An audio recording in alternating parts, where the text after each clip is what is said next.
and one of them just came up. You always had kind of 10 seconds with each person, and you don't really say anything. And I kind of got a little bit bored of just saying like, yeah, hey, how you doing? Yeah. In an American accent for some reason. Yeah, and she said in her 10 seconds, like, what can I do to get your attention? I was just like, just take your clothes off.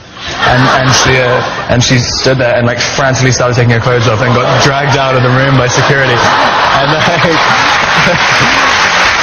like, you have like a 10-year-old coming up to you and go like, I want to have your babies, and it's just like, I mean, can you? It's the same thing which Taylor was saying. I mean, it seems just completely ridiculous. I don't know why. I mean, 3 years ago, I wouldn't be able to influence my dog to walk. Like, I mean, and now you're one of the world's listed as one of the world's most influential, 100 most influential in the world. I know. Robert, if you could pick the brain of one, if you could pick the brain of one fictional character, who would you choose and why? I want to think of an answer which makes me sound cool. Oh, actually, no. Flounder from The Little Mermaid. Wow. I think that answer was actually very cool. And why? Why Flounder? Yeah. You know, it must be difficult to be a talking fish. Yeah. With both eyes on one side of your head. Oh, actually, no, the crab. The crab would be... Or is it a lobster? I can't remember. There's a crab. I know, the crab is called Sebastian. Yeah. It's Sebastian the singer. Sebastian. It's a great singer. It's like, you know, how did you... That was so stupid. Oh, Sebastian. Dance when you were younger? I did ballet until I was like 10. Well, that's the basis of all dance. And then I realized I was a guy. Yeah. And I was the only guy in the class. But that's why a lot of guys do it, is to meet girls and to get into dance. That's probably true, actually. Yeah. But when you're the only guy in your little black leotard and black jeans dancing to the Batman theme tune, like when everyone else is doing proper ballet, yeah. It only lasts so long. I think you can't really go past 10. Well, it's a shame, because... Should we just break into the house?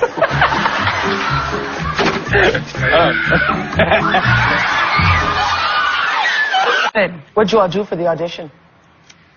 We read some scenes. Did you have to kiss? Yeah. For the audition? Yeah. And that wasn't in the... They didn't prepare us for that. Yeah, Catherine hadn't told me anyway. I don't know. Oh, no, she probably told you, yeah. She'd done it with a whole bunch of guys. I had done it with a bunch of guys. He was the last one that came in.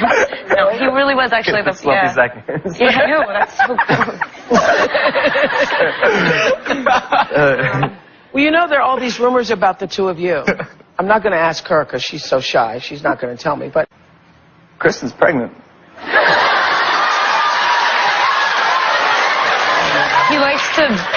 He really loves to, like, shock people because he thinks it's funny. No. We've actually had this he's having the baby because I mean, imagine a baby coming out of this thing. I mean, like, that's just not going to happen. So you're going to have the baby? Yeah, he's good. We know that the newborns are harder to deal with. I'm sorry to do this. No. But I thought it was so sweet, and he always phrases these emails like in a very formal way. And he's like, "Dear Rob, I've been thinking about gestures, and a good one, in my opinion, is to kiss a lady's hand. It's very romantic and refined. Offer a hand ostensibly to kiss, ostensibly to shake, and then to kiss. I impressed your mother that way." Is this your actual stuff?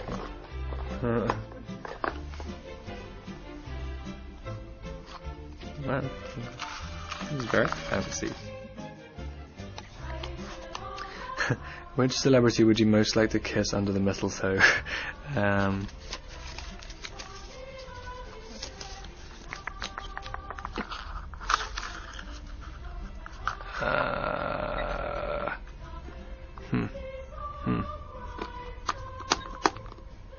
Wow, why can't I think of anyone? I can't even think of any celebrities.